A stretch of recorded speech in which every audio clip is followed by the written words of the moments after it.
വയനാട്ടിൽ നിന്നുള്ള ഈ ദുരന്തത്തിന്റെ ദൃശ്യങ്ങൾ വരുമ്പോൾ തന്നെയാണ് ഉത്തരാഖണ്ഡിലെ മേഘവിസ്ഫോടനത്തിന്റെ വാർത്തയും നമ്മളെ തേടിയെത്തുന്നത്. ഷിംലയിലെ സമേജ് ഘാട്ട് മേഖലയിലാണ് 19 പേരെ കാണാതായിട്ടുണ്ട്. ഹിമാചൽ പ്രദേശിൽ ശക്തമായ മഴയാണ് പെയ്യുന്നത്. ബിയാസ് നദിയിലെ ജലനിരപ്പ് ഉയർന്നിട്ടുണ്ട്. കുളുവിൽ പാർവതി നദിയിലേക്ക് സമീപത്തെ കെട്ടിടം പൂർണ്ണമായും ഒലിച്ചുപോയി. അച്യുതൻ ഡൽഹിയിൽ നിന്ന് വിവരങ്ങൾ നൽകാനുണ്ട്. അച്യുതൻ, ഈ മേഘവിസ്ഫോടനത്തിൽ വലിയ ആൾനാശം ഉണ്ടായിട്ടുണ്ടോ ഉത്തരാഖണ്ഡിൽ?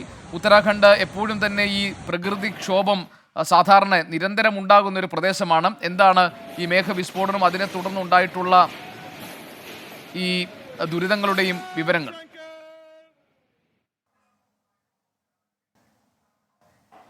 ഗോപികൃഷ്ണൻ, പ്രധാനമായിട്ടും ഉത്തരേന്ത്യയിൽ 2 സംസ്ഥാനങ്ങളിലാണ് ഈ മേഘവിസ്ഫോടനം ഇപ്പോൾ റിപ്പോർട്ട് ചെയ്തിരിക്കുന്നത്. അതിലൊന്ന് ഹിമാചൽ പ്രദേശും 2 ഉത്തരാഖണ്ഡുമാണ്. ഹിമാചൽ പ്രദേശിൽ ബിയാസ് നദിയുടെ ജലനിരപ്പ് അപകടമാം വിധമാണ് ഉയർന്നിരിക്കുന്നത്.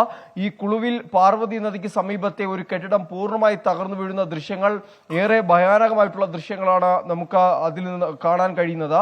ഷിംല ജില്ലയിൽ, ഹിമാചൽ പ്രദേശിലെ ഷിംല ജില്ലയിൽ സമേജ് ഘാട്ട് മേഖലയിൽ മേഘവിസ്ഫോടനത്തിൽ 19 പേരെ കാണാതായതായി റിപ്പോർട്ടുണ്ട്. അവിടെ രക്ഷാപ്രവർത്തനത്തിനായി SDRF സംഘവും NDRF സംഘവും ഇതിനോടകം തന്നെ പുറപ്പെട്ടിട്ടുണ്ട്.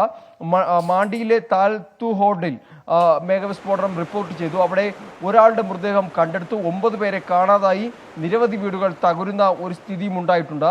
ഉത്തരാഖണ്ഡിൽ ഇന്നലെയാണ് മേഘവിസ്ഫോടനം ഉണ്ടായത്. ഗൗരികുണ്ടിൽ നിന്നും കേദാർനാഥ് റൂട്ടിലെ പലയിടത്തും പോകുവാനുള്ള റോഡുകൾ പൂർണ്ണമായും തകരുന്ന ഒരു സ്ഥിതി ഉണ്ടായി. നിരവധി തീർത്ഥാടകർ കുടുങ്ങിക്കിടക്കുന്നതായും വിവരമുണ്ട്. എന്തായാലും അവിടെയും രക്ഷാപ്രവർത്തനം പുരോഗമിക്കുകയാണ്. ഡൽഹിയിൽ ഇന്നലെ രാത്രിയോട് ആരംഭിച്ച മഴയാണ്. ഇതുവരെ 5 മരണങ്ങൾ പലയിടങ്ങളിലായി റിപ്പോർട്ട് ചെയ്തിട്ടുണ്ട്.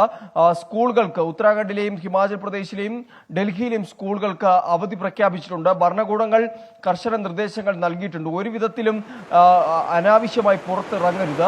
ഇനി ഏതെങ്കിലും സാഹചര്യത്തിൽ പുറത്തു പോവുകയാണെങ്കിൽ അപകട സാധ്യതകൾ കണക്കിലെടുക്കണം. അപകട മേഖലകളിലേക്ക് യാത്ര ഒഴിവാക്കണം. അവിടെ തുടരുന്നുണ്ടെങ്കിൽ പലരും ഈ ഉത്തരാഖണ്ഡ് ഹിമാചൽ മേഖലകളിൽ ഈ കുന്നുകളുടെ ഒരു സാന്നിധ്യം ഉള്ളത് കൊണ്ട് തന്നെ അപകട മേഖലയിൽ നിന്ന് ഒഴിഞ്ഞു മാറണം എന്നടക്കമുള്ള നിർദ്ദേശങ്ങൾ ഇതിനോടകം തന്നെ ഭരണകൂടം നൽകിയിട്ടുണ്ട്.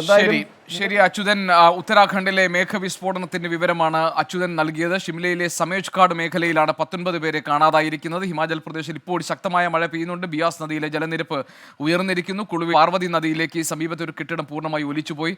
ആളപായം എത്രത്തോളം ഉണ്ട് എന്ന കാര്യത്തിലും നഷ്ടം എത്രത്തോളം സംഭവിച്ചിട്ടുണ്ട്, നാശനഷ്ടങ്ങൾ എന്ന കാര്യത്തിലും ഇപ്പോഴും ഒരു വ്യക്തത വന്നിട്ടില്ല.